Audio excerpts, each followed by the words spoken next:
Find your name. Find your name.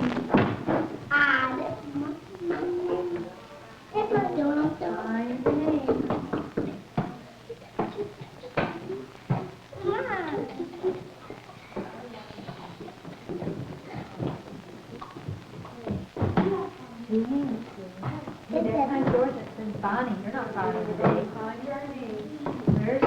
Where does it say Julia? Where do you find the name? Go look at the other people.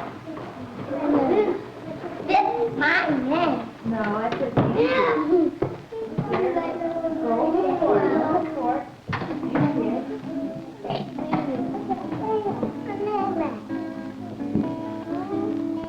Right in the middle, next to the... Boy, where's yours? I see it. See, now.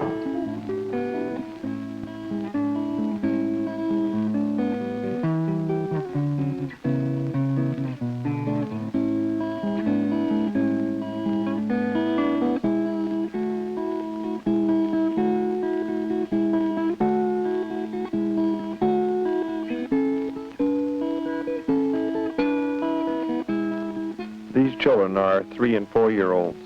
They are participating in a preschool experiment designed to assess the impact of 3 major methods of preschool education. These kids come from low-income homes. They attend school 2.5 hours a day in a class of 16 with 2 teachers and a paraprofessional. They, along with their mothers, receive a home teaching visit from one of the teachers every other week for about an hour and a half. I'm Dave Weichert, the director of the project from its inception in 1967 to its completion in 1970. Donna McClellan, the project supervisor, and I are going to talk about the project. The children were randomly assigned to one of the 3 programs selected for the study. We expected to find many differences between programs in the performance of the children because these curricula were so different in methods and aims. The language training curriculum emphasized learning of academic skills. It was developed by Carl Berreiter and Siegfried Engelmann at the University of Illinois. The unit-based curriculum emphasized the social-emotional development goals of the traditional nursery school. The teachers drew upon their intuitive understanding of the children to guide the program. The cognitive curriculum was developed over the last 5 years of the Ypsilanti Perry Preschool Project. It applied principles of cognitive development derived from Piaget's work, as well as ideas from Sarah Smolansky, and most important, from teacher observations. The first program we're going to look at is the language training curriculum. Betty, what's this sound? What? Yeah. Good. Oh, say it nice and big. Good. What's this sound? E. This sound? Yeah. Oh! Bye. What's this sound? What? You're lucky sound. Ooh, there's the magic sound, isn't it? Say it again. Ooh, what's this sound? Who knows? Who's gonna get this? No. Sandy did it first. Good. What's this sound? Everybody say it together. This one? This one? What's this one? I think that most people who visit react rather negatively to that sort of approach to young children. They're not ready to learn to read and to sit for long periods of time or even short periods of time and repeat sounds and this sort of thing. They feel that children need to play and to use their muscles and use outdoor equipment, and that they feel that this is not a useful thing for children and that they will become tense and they'll cry, that it's not a possible thing to do. And I think this shows that it is a possible thing to do, that the children are doing it. They're enjoying it, really. They're eager and they can't wait to have their turn to say it. We try to outdo one another to be the first one to say it. And then I'll give you both a pat, okay? Everybody said it. All right, what's this one? Come on, let's see what... Right, we'll fix it later. What's this one? A. This one? this is going to be a magic finger, and it's going to move all over the page, and you really have to watch it because it's going to fool you, okay? That one. Oh, you're so smart. Didn't fool you that time. Okay, let's find another one. Oh, you want a real hard one this time? Yeah. Okay, it's going to find a hard one. Where's it going to go? Ah! Boy, I can't fool you. I think, too, that reading has been treated more and more by people as a non-intellectual task. It's a simple decoding operation, which probably could be taught earlier more easily than teaching it later. Oh, what's the word? Oh, all right, so what's this word? Rope. Rope. Good, Sandy. Give me a handshake. Sandy said rope. Everybody say it fast. Rope. So what's this word? No. Rope. Say it fast. Rope. Have you ever been broke, Brenda? What's it mean to be broke? Your grandma broken leg. Broken leg, right? My grandma doesn't have a broken leg. She's just broken all the money. She's just broke, right. We say we're broke. That means we don't have any money. Okay, so what's this word? Roker. Say it fast. Rocker. Good. Okay, let's turn the page. Good reading. All right, ready? Everybody. Moon. Brenda. Let's start over. Moon. Say it fast. No. Is the moon out today? No. When does the moon come out? That time. It's not an artificial or an abstract thing. It's a very personal, very close relationship that's established with the teacher and the child in the language training program, in spite of its structure and format. And this may be why, then, the language program is relatively successful. Indeed, there is strong suggestion that it's a very powerful method where youngsters are not injured by it, but indeed are helped considerably. Leg. Good, Sandy. Leg. Swimming leg. Right, we go swimming. Okay, this reads part of our story. We won't have time for all of today. Hey, give me a drink? All right, I'll have that drink. Yeah, I love it. I especially like it at the dinner hour. Everyone's getting me some tea. Do you like a cup? You want a big cup? You hungry? Is the baby hungry too? On the one hand, then, we have the language training program with its carefully pre-programmed sequence, which teachers give to children in an order which has been prescribed by the program developer. And the children respond and are rewarded as such, and a whole system of education is built up around that approach. At the unit program, which represents, in a sense, the other extreme of programming, the whole situation is turned around. In this case, the children are the ones who plan what they're going to do, and the teacher's job is to respond to this activity on the part of the youngsters, and they do this in a very informal and very often chaotic manner.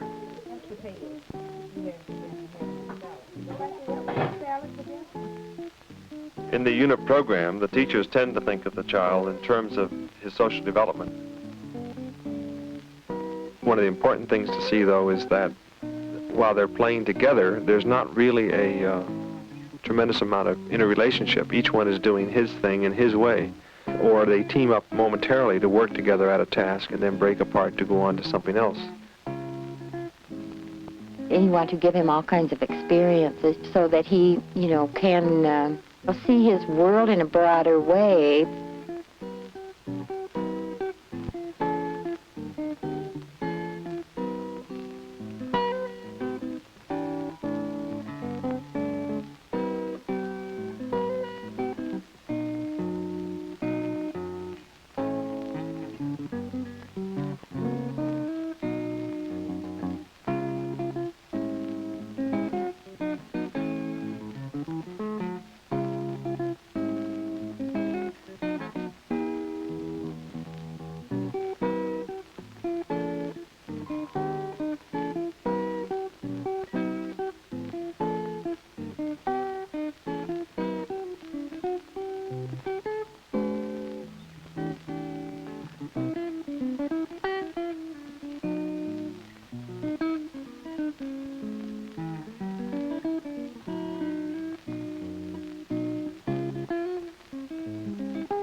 the teachers in the unit program depend on the kids to give them their cues. They don't push them.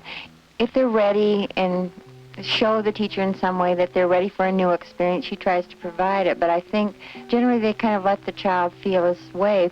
For example, if a child were playing by himself at a table and was involved with something, the teacher probably would not intervene. She might not even give it a whole lot of thought of whether he's done the same thing for 5 days. She'd probably look at it from the point of view that child's a watcher and he's not ready to move into some kind of a social interaction with other children.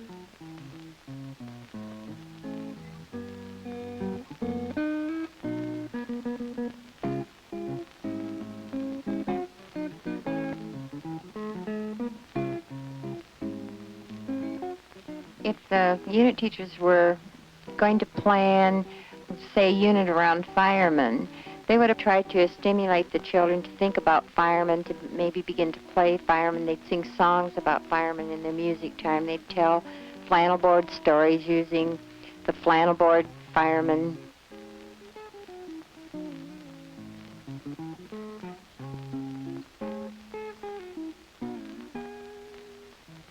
They would try to stimulate some kind of play around firemen in the block area using the fire trucks.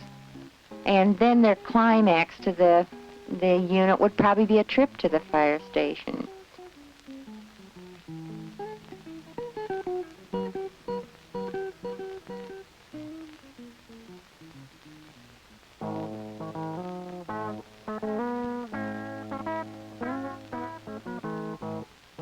Cognitive curriculum starts with the idea that children learn concepts, learn to think and make sense of the world through action.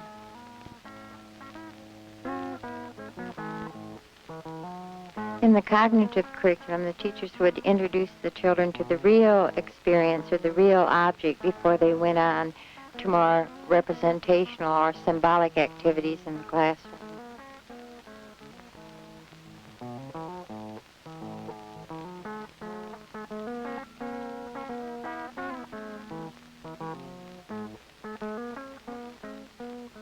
Very important in watching these children interact with these farm animals is the intensity with which they regard the animal, the way they touch the animal and stroke the fur, and get a real feeling of presence with the animal.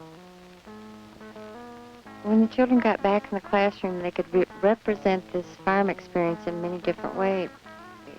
They could represent the sounds the animals make by singing Old MacDonald. They could represent by using their bodies to move like the animals they saw on the farm. Many youngsters are uncertain as to where milk comes from in these days when people live in the cities. This chance to be in the country, to see a cow and to actually see how a cow is milked or to actually milk the cow himself is a very important experience.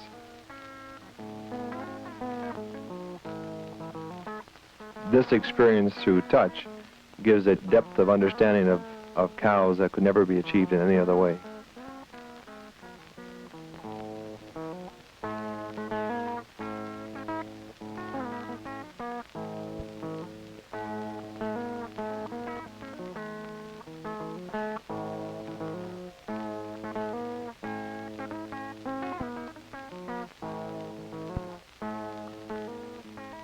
A child understands that a turkey can walk and fly and can run, but this sight of a turkey fluffing its feathers and extending its neck is a peculiar movement that can be understood only by direct observation.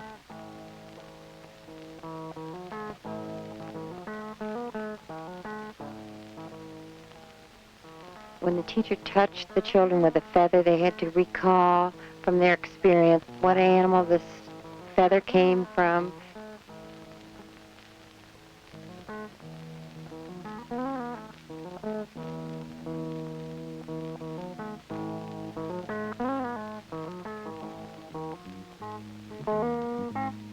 The planning board is a device that helps the child to think about and to decide where he wants to work in the room and what materials he wants to use.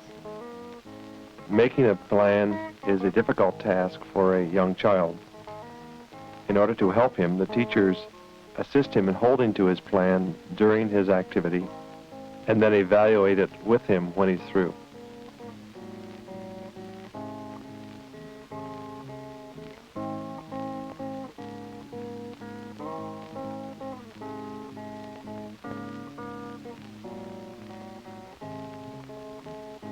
One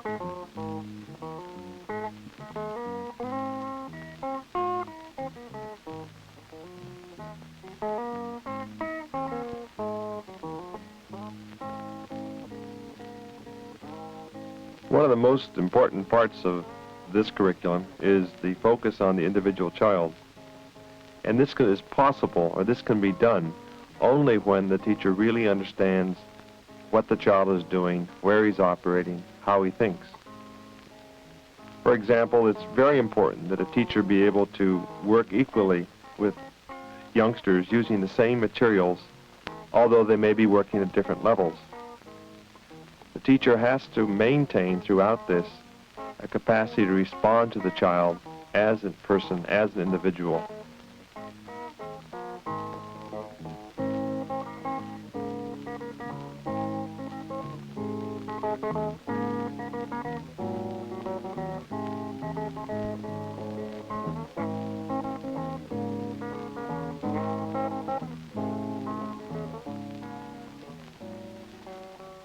Okay, 1 cup.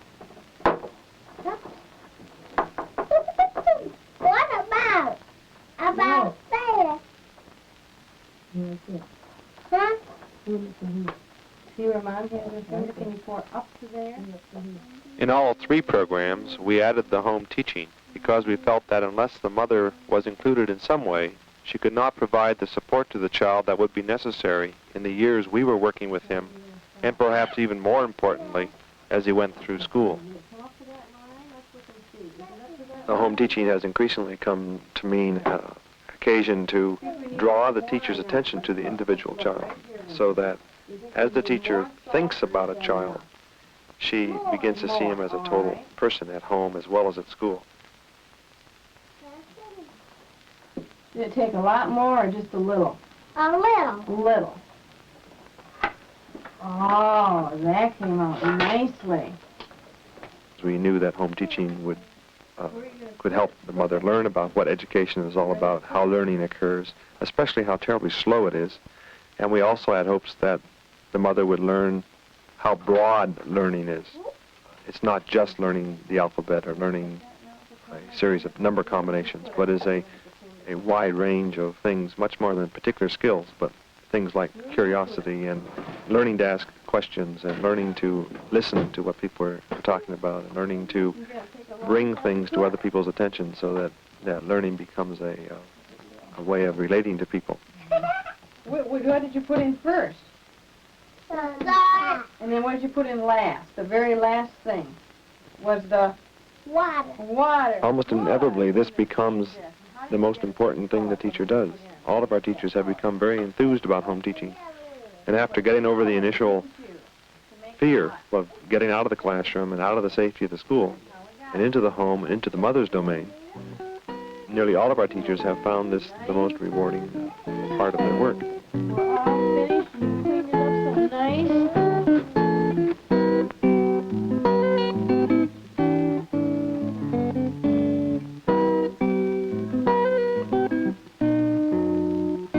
We began this research project with the question, what is the best type of curriculum for preschool education? We used a wide range of testing instruments to determine how well the children were learning in each program. We found that the children did remarkably well on these tests and observations.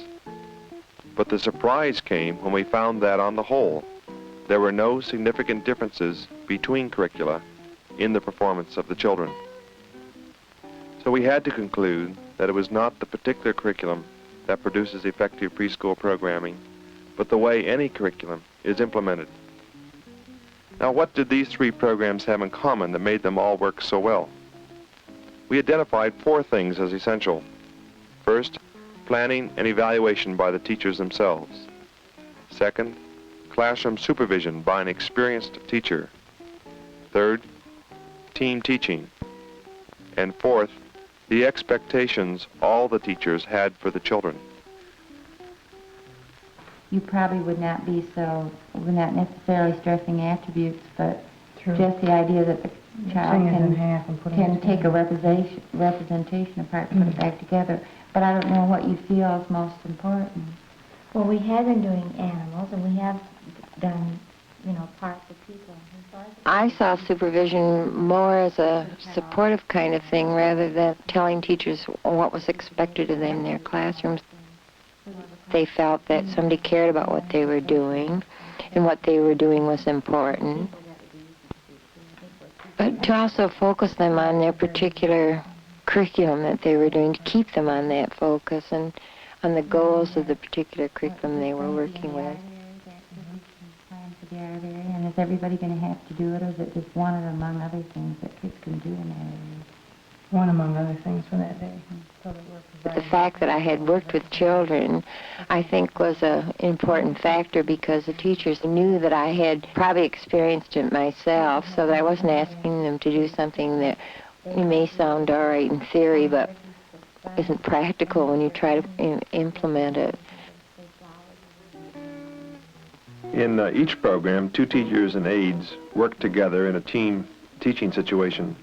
The teachers and aides shared responsibility in the classroom, planned, discussed the curriculum issues together, and they provided mutual support that's so essential to maintaining a high quality of classroom programming.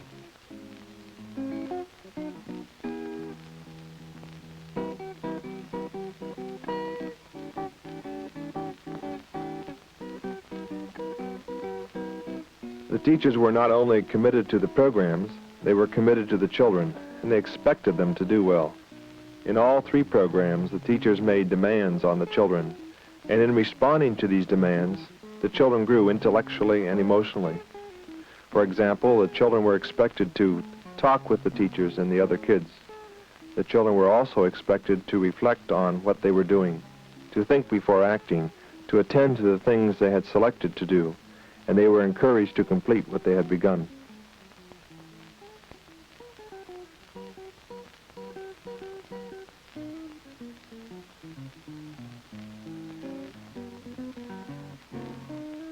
Because our research said that all the programs worked equally well on the measures we selected to test, we feel free to think about preschool education in terms of our values, our philosophy of education, if you will.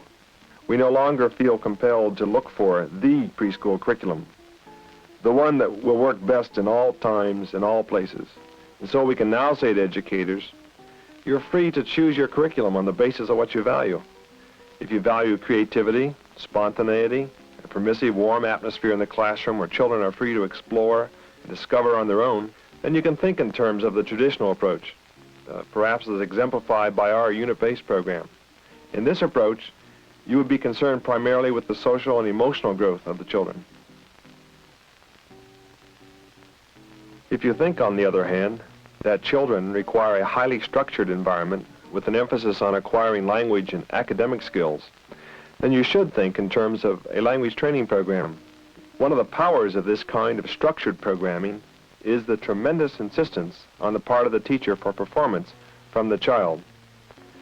This curriculum is strikingly different from the traditional preschool method, and yet I'd like to emphasize again that in our experience, the 2 have produced equal results.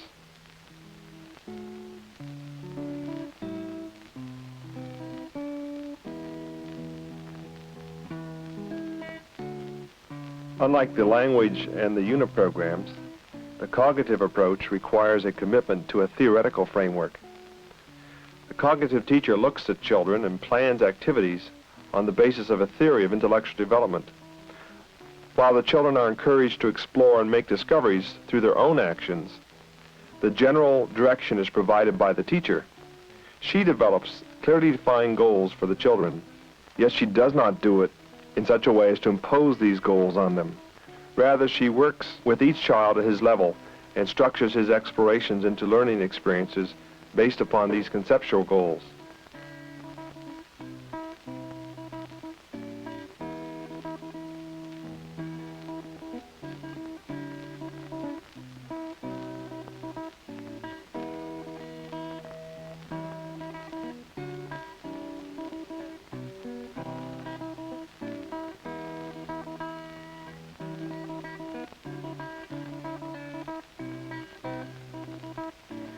Now, this balance between the child's freedom to explore and to learn things for himself and the teacher's actions in stimulating and guiding him is what defines a cognitive teacher's role.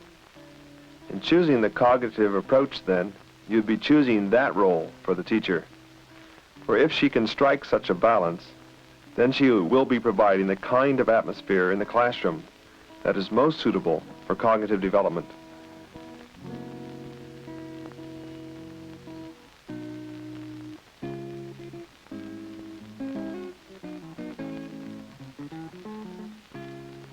The major conclusion of this study is that while a well-conceived curriculum is of some importance, what is more important is the way staff members work together to provide quality teaching. This finding frees us to think about things we feel are philosophically important. And this freedom is something we have yet to fully understand and to fully exploit for the benefit of our children.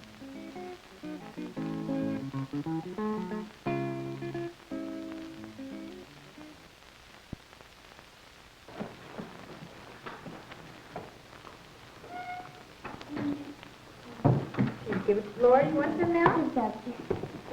Do you? Okay. Be careful now. Take it with 2 hands. There you go.